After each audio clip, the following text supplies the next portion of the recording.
สบายดีพ่อแม่พี่น้องมันทุกคนเด้อมื้อนี้หันพามาเลาะสวนมะกะทันเอื่อยอยู่ข้างเฮือนนี่แหละพี่น้องเอ้ยเป็นได้ลายของเราเด้โรคแถโรควายังวะมะกะทันชนิดนี้เป็นมะกะทันอันนั้นมะกะทันโมเมนต์มะกะทันบ้านเฮามะกะทันอเมริกาสมหวานแล้วเพิ่นสิเป็นตั้งแต่อันนั้นพุ่นเป็นแต่เงาพุ่นนะมีเป็นเบิดคูกิงคูงาของเราเป็นโรคแถโรควาหลายเวลาหากคนออกมามันก็สิล่ามไปน้ำหากนี่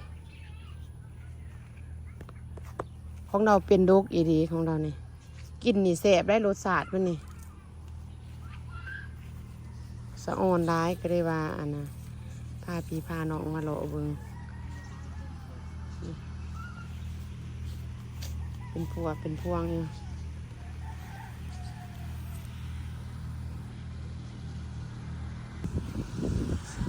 พาเบิ่งอ้อมต้นมะกะทันก่อนจังสิอันเลาะสวนเราอีกเป็นเถิดเป็นว่าสะอ่อนว่าเป็นจนว่าอันนั้นนะฮันจนเงยอันนั้นบกขึ้นเลยความโรคของหมากกระทันเรานี่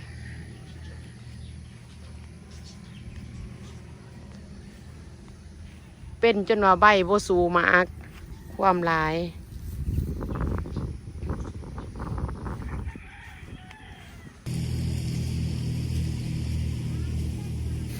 เป็นไว้นี่คันมันการแบบนี้มันสุก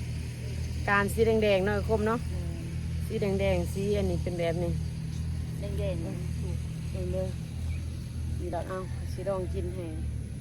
พี่น้องเบิ่งนะแซ่บรสชาติแซ่บดี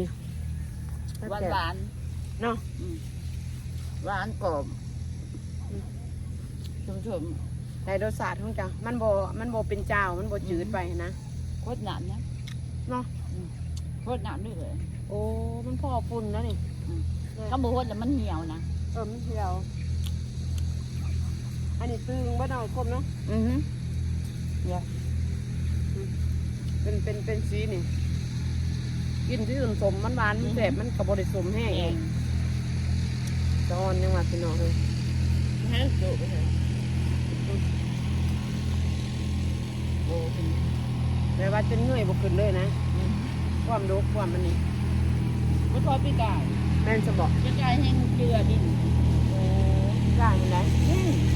จะบางขม่ามันบางเลยเนาะเพราะว่าถือเก็บร้ายเนาะเก็บแต่เก็บบางมันปีกายปีกายแบบนี้จะได้จำเลยก็หน่วยลักษณะแบบนี้ลุกไม่ได้กินหมากกระทันน้ำกันพี่น้อง กินหมากกระทันนี่อันสบายดีได้คนว่า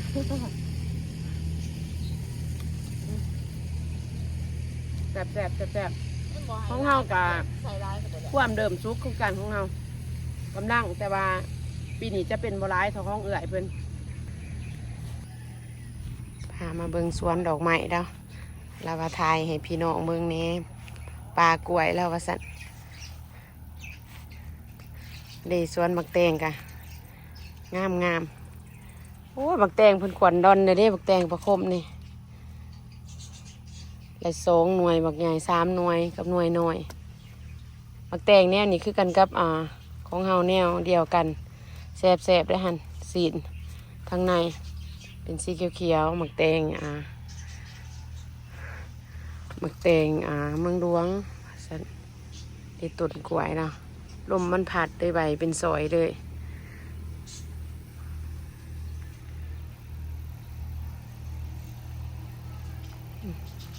พามาดอกหอมดอกไม้ยามแดงเลยพี่น้องดอกอันนี้ดอกไม้บานเฮาแน่นี่ดอกแนวนี้ดอกไม้เรางามดีมันก็ต้านต้องจับเป็นสีเนาะไปกระตาไป นี่นะว่าจะเอาน้ำมาใส่ควยหมุดอยู่ โอ้ เอามาใส่ไก่ดีบ่ มันกันเด้อสิพากันสอกหูมถ่ายหูป มาแม่โจ้ออกมาไหมมันสียุ่งสิกัน มาเบิ่งเบื้องนี้เอื่อยคอยแล้วก็เป็นอันนั้นคือกัน เป็นยูทูบเบอร์เป็นติ๊กตอกเป็นเบิร์ดหรอกเป็นดิน มาดินซื่อ ดินมีความสุข ๆมีความสุขคือ อืมอายตัดหญ้าอยู่พุ่นอยู่เขตนอกเฮาก็สิประมาณนี้พี่น้องมาเบิ่งหมักแตงแล้วเด้อแล้วว่าให้มาถ่ายเบิ่งหมักแตงแน่ว่าซั่นนี่หมักแตงดาวหมักแตงแนวนี้เป็นแนวกินซุกซุกแซ่บ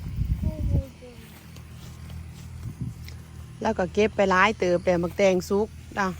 นี่อยู่ในก็มีหอมๆซุกเขียวมันดนออกเองนะวะซุกจนดนจนตกลงเอง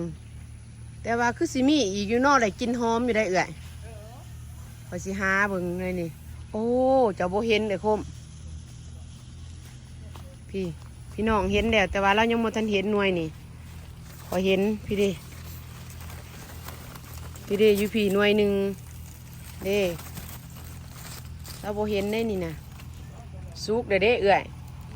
เจ้าโบเห็นมันบ่นี่ซุกเด้พอได้กินหอมอยู่เนี่ยอยู่ในหันเดืองๆหันดิเจ้าโบเห็นบ่ โอ้ก็เก็บไปแล้วเนาะ แมนไปเขาไปเก็บเบิ้งหันนี่ ก็เก็บไปแล้ว เพราะว่าเขาได้กินหอมๆแต่ว่าหน่วยเขียวก็มีอยู่ในหันอีก ว่า ไปเอื่อยลงสวนจ้ะ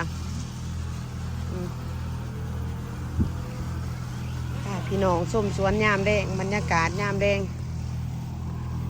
ตามหัวตามสวนเดอยู่ไหนกินหมากกระทันน้ำเลยพัดว่ายามอยู่ปวด มึงกินหมูเข้าไป เนื้อเอื่อยเจ้าก้ายมักแตงนี่ได้นี่เอื่อย เอาเรื่องอย่าบอกก่อนนะ หืม เดี๋ยวนะ เหยียบ เดี๋ยวจำมันจะบอก พออยู่พี่อีกหน่วยหนึ่งขอได้กินหอมจักอยู่ไซแหละขอเห็นอยู่หน่วยนั่น ตัวนี้ ฮะ ช่วงระบาด เพราะว่าได้กินหอมออกมาอยู่นะตรงมีจะบ่เห็นฮะเดใส่เบิ่งฮะ น้อยหน่อย ผู้ดีหักแหนนเด้แล้วก็อยู่ไซอีกนี่ก็แม่นเป็นบ่เปิดออกมาฮะ ย่างดูตัวนี้หรือว่าสุกระบอกดี ใช่ เลยเลย หน่วย นี่หน่วยหนึ่งโอ้ยหอมเลย หอมยัง คือ วะ ตัวนี้แหละมันสุก สุกอันปิดไปมือแรกหันสุกโดดเพราะว่าได้กินหอมออกมาเด้น้อยอยู่หักแหนนใน ดี มันเป็นแหนนๆนี่อีกสวนประพรมปีนี้โอ้ยนักหน่วงสิบอกว่านักหน่วงโดดเด้อพอได้กิน เก็บหน่อยคนเดียวกลัวเนี่ยนะ กลัวได้ขอยว่าเพราะว่าจะปิดไปกับลายเตือไปเด้โอ้จิเป็นงามเนาะคมเนาะนี่นะ นี่ได้สองหน่วยเลยฮะ คนไหนปีนี้ดาวงามดอกไม้อันนี้น้ำกินหอมเนาะบักแตงเนาะจะคิดว่าจะเก็บเบิดแต่บอกเขาคือหอมแท้ เบิ้ลแล้ว เป็นปะ คือว่าร่างอันไหนมุดสิไปเอาน้ำมาใส่ก่อน เอายังไปใส่อันนั้นหมดบ่ไปเบิ่งอันนั้นดีก่อนว่ามันมีบ่ ไอเลิฟปะกง ไอเด้อประคมอีกประก้นกระดินอยู่เตะกับกล่องดินซื้อๆดอกพี่น้องป่วนไปก่อนกอดกันนี่ไอเด้อประคมจะเป็นอ้อยอิงกันเนาะเจ้าเนาะ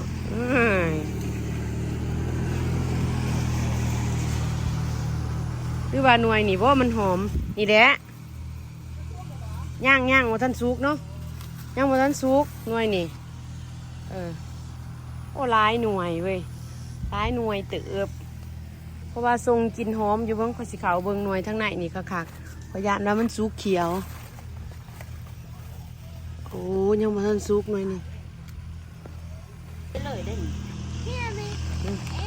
ขานั่นแอนกับวานูโดนเกี่ยวอัดคนนะยานมันครบขาจะได้ดุยานมันครบต้องได้ขามันแล้วบักแมนดุนี่ซุกแล้วแบบนี้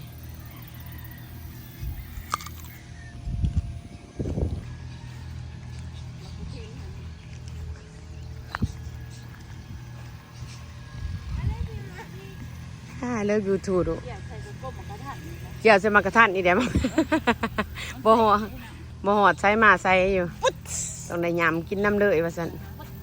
ผู้ดีตัวหนาบ้านนะลูกเราปลูกใส่เพื่อยางน้องหมาก็แม่นกินดูนะแม่นสมบ่ เอามันบังดิ โอ้แม่นแน่นอนตอนมันยังหน่อยแม่นอยู่เนาะวันนี้มันพอบังเฮือนได้วันนี้เนาะ บังเหมือนเนี่ยว่าโบเห็น บ่เห็นหน้าบ้านบ่เห็นเฮือน พวกหมักเดือดนี่ แม่นบ่แม่นแน่นอน เดือดก็กินปลาของ บักเดือเนี่ยกินหมาคุณบ่ แม่หมักเดือดบ้านท่าเลย แม่นบ่โอ้ เอาแกนมันมาจนจะบาดในดง นี่บ่โอ้บักเดือบ้านเฮาเราว่าแบบเดียวกันแนวนี้ เดี๋ยวเดียวเลย เฮ็ดขี้ซาแหละ มันถูกกันบ้านบ้าน แซ่บดีเอากินซุกซั่นบ่ ถูกดิบ โอ้เขาขี่มอเตอร์ไซค์ เขาตำกินไข่ ยามนี้อากาศดีที่หน้าก็ร้อนแน่เนาะคมเนาะ ก็คือกินในบ่อนบนปีนบนโหดนะ ปีนี้บ่ได้โฮดบ่กำลังสิเป็นหมากระทินนี่แม่นแนวหมากระทินน้อย อันนี้เขาเห็นอยู่ในผลพัวหนึ่ง ได้ อันนี้ ไม่ใช่ นี่จะโบเห็นซะบ่เด้อยู่ในผลเด้เอื่อยเด้ โอ้เห็นช่องอันหัน พัวอันหนึงคนนี้อันนี้ โอ้ มันกะสิแก่ถิ่มจะโบเก็บ แก่แล้วนี่เก็บอันนั้นน่ะ มันพอกระเทินตัวนั้นเป้าให้มันแก่โดดบ่จะเอากินโดดนะ บ่บริกิน เอากินโดด มันเอาไปเก็บเอาเลย ยำบ่ได้หรอก ปยังว่าอยากเก็บมาชมสวนดอกไม้อยู่หน้าบ้านได้อีก ดอกไม้แล้วนี่งาม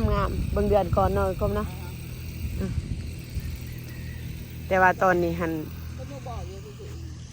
ดอกสนูบอ จามปุ๊บ เดี๋ยวนี้ดอกไม้มันโดนแน่แหละ มันหล่นบ่ได้ มันโดนเมื่อใดดอกไม้สีขาว หล่นบ่ล่ะ สีขาว มีของเฮาบ่เป็นเนาะเบื้องนี่เนาะ เบื้องนี้ เป็นเบื้องนะ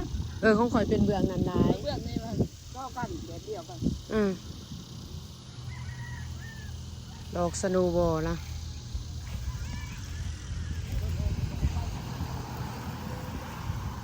มาเบิ่งสวนดอกไม้พาพี่พาน้องมาเลาะเบิ่งอีกก่อนแบบบ้านเฮาเลยแบบบ้านเฮาเลยบ้านไก่เฮือนเคียงกันมายางเลาะดิน อันนี้มันกระต้นดอกอันสีอันนี้หันก็เป็นภูมิใหญ่เด้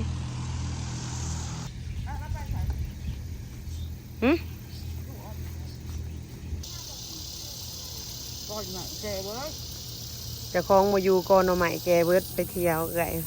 อยกันนะหน่อไม้บ้านเฮาได้นี่มีปลาหน่อไม้หล้างบ้านเรามีหน่อไม้เน่แล้วก็อันนั้นเราเลี้ยงกบน้ำ พวกกระบอกถึงมานะ ดีน้องกบหน่อย เจ้า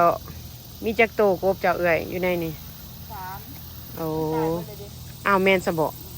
โอ้เขาบ่ได้ยินเสียงห้อง บ่ได้ยินลำบ่ได้ยิน บ่เอื่อยบ่ได้ยินปานใด บ่เป็นบ่มันตัวแม่ว่ะ เพราะว่า แม่บ่อยากยันตัวผู้มันตายเนาะ ข้อยคิดว่าอากาศร้อนหลาย ตอนฝนตกมันจึงมาห้อง You want to go make accent? โอเคดู มันอุปุ โอ้นี่มันดงไปลุมเพราะว่ามันหอนเด้เนาะนี่มักแพร่อีกว่าสันโอ้นี่มันมักแพร่เราอยู่เบื้องหลังนี่อุดมสมบูรณ์บ้านประคมโจดินนี่หมากใหม่หมากตอกหมากกระทันหมากแพร่ฮะ ต้นนั้นบ่เป็นมักท่านต้นนี้ก็บ่เป็นที่บ่อน ใช่ ด้วยน้อยเดียว โอ้เพราะว่ามันอันหมต้นไม้อยู่จะได้เนาะ ตัวนี้ หน่วยใหญ่หน่วยสวยเนาะแห่นี่เนาะเบื้องดังบ้านเนาะ มันหวานตัวนี้มันบ่แซ่บแบบบ่ มันหวานแห้งเนาะหน่วยแน่นี่เนาะ อันนั้นทุกช่องหน่วยบ่เอาไปกินแล้วหวาน นี่บ่บักแตงแคนตาลูปเบื้องดัง พวกมีกา มี4หน่วยเนาะอยู่ถึงคือมี2 มี4 หน่วย กระสอบนี่มี6เอาไปกินไปละ2แล้ว แล้วคมปลูกอันนี้นี่ได้ดีได้ บ่ได้ปลูก ฮะ บ่ได้ปลูกนั่นนี่นั่น แม่นบ่ เอาแกนมันมาว่างเพิ่นนี่ โอ้แต่ก็ ปลูกปีกายมันบ่ได้ปานใดบ่ได้ ขนาดว่าเกิดเองยังงามปานนี้เนาะไอ้คมเนาะคันปลูกสิซ้ำได้ ปลูกบ่งาม โอ้ปลูกบ่งามเราไหนมันมาวานสะโดดเดวไปแล้วว่ะปลูกคันเป็นบ่งามนี่มันหมากพักใส่แล้วนี่พักบักฮะพี่เด้เอื่อยมีร้ายอยู่ได้หมากมันดิบ่มันดิคอยกับพ่อได้กินอยู่กับหมักถั่วพ่อได้เก็บกินได้สวนเรานี่มีหลายอย่างตายดูดิ มันหอนแห้งเนาะอันนั้นมันสวนทางไหนพักอิฐพักหยังอันเด็กอยู่ไหนฮะเมื่อก่อนเด้อวันนี้พี่น้องลาลงก่อนคำเลยพากันมาแต่เว้นจนบ่คำคลิปหนาเจอกันไหมเด้อพี่น้องเด้อคลิปนี้จบเพียงตัวนี้เมื่อเด้อเอ่ยเด้อขอบใจได้ร้ายให้น้องส้มสวนบ๊ายบายพี่น้อง